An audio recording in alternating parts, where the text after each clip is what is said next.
perguntar, e se 109 mil dólares tivesse sido o topo do Bitcoin para esse ciclo? E se a tão sonhada alt-season simplesmente não acontecer agora em 2025? Depois de semanas de otimismo no mercado cripto, uma correção forte aconteceu e deixou muitos investidores preocupados e questionando o rumo desse ciclo. Com o Bitcoin que parecia estar prestes a romper novas máximas, enfrentando um recuo considerável, e as altcoins, como era de se esperar, sofreram ainda mais. Diante disso, muitos investidores já começaram a se perguntar se essa queda foi apenas uma correção normal dentro do ciclo ou se o topo já foi atingido. Isso porque o Bitcoin segue dominante e até agora as altcoins ainda não tiveram a disparada que muitos esperavam. Bom, pelo menos a grande maioria não, porque tem sempre aquele que vai dizer: ah, mas essa meme coin subiu pra caramba. Sim, mas meme coin, convenhamos, é loteria. Aí agora eu te faço uma pergunta: será que essa é a melhor oportunidade de compra antes de uma nova alta? E é isso que nós vamos ver nesse vídeo. Vamos analisar os fatores que levaram à queda do mercado e entender se esse movimento representa um sinal de topo ou uma oportunidade.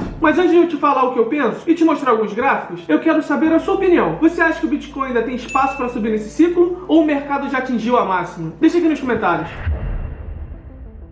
A primeira coisa que precisamos entender é o que causou essa queda no mercado. Afinal, o Bitcoin vinha em uma tendência de alta, chegando a 109 mil dólares, quando de repente o mercado virou para queda e se espalhou por todas as criptomoedas. Um dos motivos foi a decisão do presidente dos Estados Unidos, Donald Trump, que impôs novas tarifas comerciais sobre produtos importados de países como China, México e Canadá. Isso gerou confusão no mercado financeiro do mundo todo, aumentando a busca por ativos mais seguros, como o Tesouro Americano, e afastando os investidores dos ativos de risco como as criptomoedas. Mas isso não é novidade. Sempre que aparece uma incerteza na economia global, os investidores buscam proteger o dinheiro deles. E a maneira mais conhecida de fazer isso é saindo dos ativos voláteis e migrar para a renda fixa. A questão é que, como o mercado de cripto ainda é visto como especulativo, acaba sendo um dos primeiros a sentir os impactos dessa mudança. E o que aconteceu nos últimos dias foi exatamente isso. O dinheiro saiu das criptomoedas e foi para os investimentos mais conservadores. Mas espera aí, esse não foi o único fator por trás da queda. Outro ponto importante foi a correção das expectativas sobre o papel do Bitcoin no governo americano. Eu falei no outro vídeo no canal que existe um forte otimismo de que o novo governo dos Estados Unidos poderia criar uma reserva estratégica de Bitcoin, o que significaria a compra massiva de Bitcoin pelo governo dos Estados Unidos. E isso, como todo mundo sabe, ajudou a impulsionar o preço do Bitcoin nos últimos meses. Inclusive, o próprio Donald Trump, há uns dias atrás, reafirmou que quer fazer a reserva estratégica e acabou incluindo outras criptos, como Ethereum, ADA, Solana e XRP. E o que aconteceu? O Bitcoin estava lá embaixo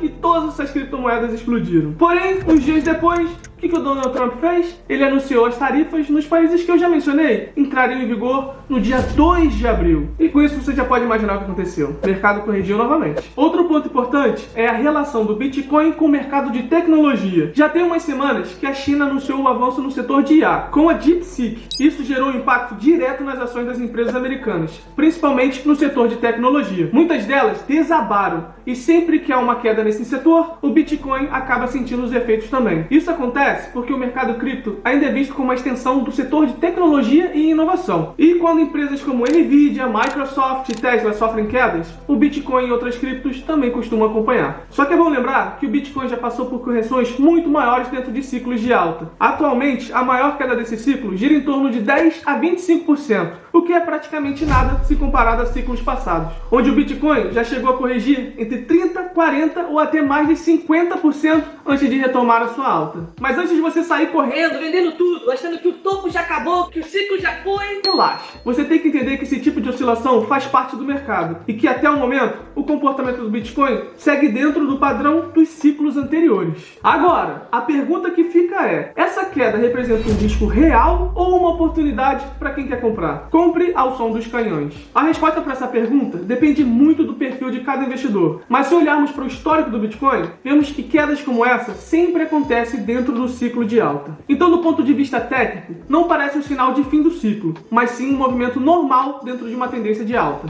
E um outro ponto que indica que essa queda pode ser uma oportunidade é o sentimento do mercado. E para isso, eu gosto sempre de dar uma olhada no indicador chamado Fear and Greed Index, que mede o nível de medo e ganância dos investidores. E você olhando aqui agora, você pode ver que estamos na fase de medo extremo. E isso é importante porque historicamente os melhores momentos para comprar Bitcoin foram justamente quando o mercado estava com muito medo, porque são nesses períodos que os preços ficam mais atrativos para quem pensa no longo prazo. Já por outro lado, existe um risco real de que a alt-season não aconteça da forma como muitos estão esperando, porque diferente de ciclos anteriores, onde outras criptos tiveram valorização muito superior ao Bitcoin, nesse ciclo a dominância do Bitcoin segue em alta. E isso acontece porque hoje o mercado cripto está muito mais maduro e os grandes investidores institucionais estão focados em comprar Bitcoin e no máximo Ethereum e Solana. E isso reduz a quantidade de dinheiro fluindo para altcoins menores, o que dificulta uma alt-season clássica, que é aquele momento em que qualquer moedinha sem sentido vai para a lua. E outro fator que pode impedir uma explosão das altcoins é o aumento absurdo no número de novas criptomoedas no mercado. Atualmente existem milhares de altcoins e outras milhares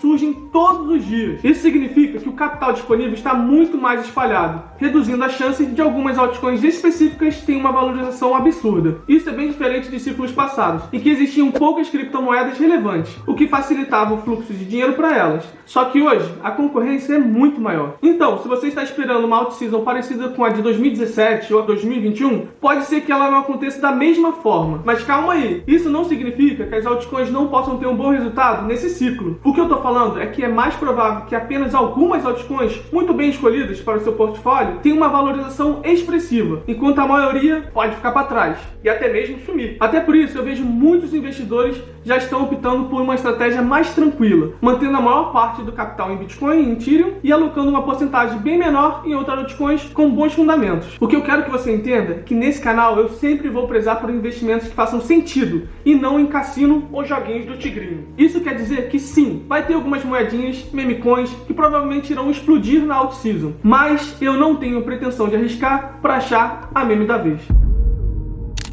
Outra questão importante de se comentar é que a esmagadora maioria dos investidores que estão segurando o Bitcoin ainda estão no lucro, o que significa que essa queda ainda não gerou um pânico generalizado. Porém, se a situação se agravar e o preço continuar caindo, podemos sim ver um aumento na pressão de venda, principalmente pelos que compraram quando o Bitcoin estava lá na casa dos 105 mil e estão esperando apenas o valor chegar perto para poder sair da posição. Ou seja, para quem está querendo comprar Bitcoin, esta pode ser uma boa oportunidade para considerar aportes graduais, fazendo compras de pequenas quantidades ao longo do tempo, ao invés de tentar acertar o fundo exato da correção. O famoso DCA, Dollar Cost Average. Dessa forma, você consegue aproveitar oportunidades sem correr o risco de investir tudo de uma vez só e ver o preço cair ainda mais logo depois que você gastou o seu dinheiro todo. Às vezes você pode achar que 87 mil é o mínimo e coloca tudo de uma vez só em Bitcoin ou em outras criptomoedas. Porém, depois que você gastou todo o seu dinheiro, o Bitcoin ou as outras criptomoedas caem ainda mais. E se você está interessado em comprar altcoins, essa decisão de aportar agora exige bem mais cautela, porque como já falei, projetos como Ether, Solana, realmente podem ter um potencial de valorização menor que uma memecoin de gatinho, mas é muito mais fácil segurar uma Solana, por exemplo, ao invés de um gatinho, se o mercado continuar caindo. Para finalizar, tem um indicador fundamental que eu gosto de olhar em relação à alt-season, é a taxa de juros do Fed, que é o Banco Central dos Estados Unidos. E eu gosto de olhar essa taxa porque existe uma forte correlação oposta entre as duas coisas. Ou seja, é quando a taxa do Fed está em queda que as altcoins costumam decolar. Mas o problema é que por mais que o Fed Fund Rate venha caindo desde julho de 2024, ele ainda está muito longe do patamar de quase zero que a gente via ali em 2021 e 2022. E o Jerome Powell, que é o presidente do Fed, já disse que a inflação não está controlada na meta de 2%. Então, não é para o mercado esperar novos cortes por enquanto. Mas a verdade é que ninguém pode prever com certeza qual será o topo desse ciclo ou quando e se teremos uma alt-season significativa. O que podemos fazer é analisar os dados históricos e o comportamento do mercado para tomarmos as nossas decisões estratégicas. E é por isso que eu digo, no final das contas, cada investidor precisa avaliar seu próprio perfil de risco e decidir qual estratégia faz sentido. Espero que vocês tenham gostado do vídeo. Te vejo na próxima, porque eu fui!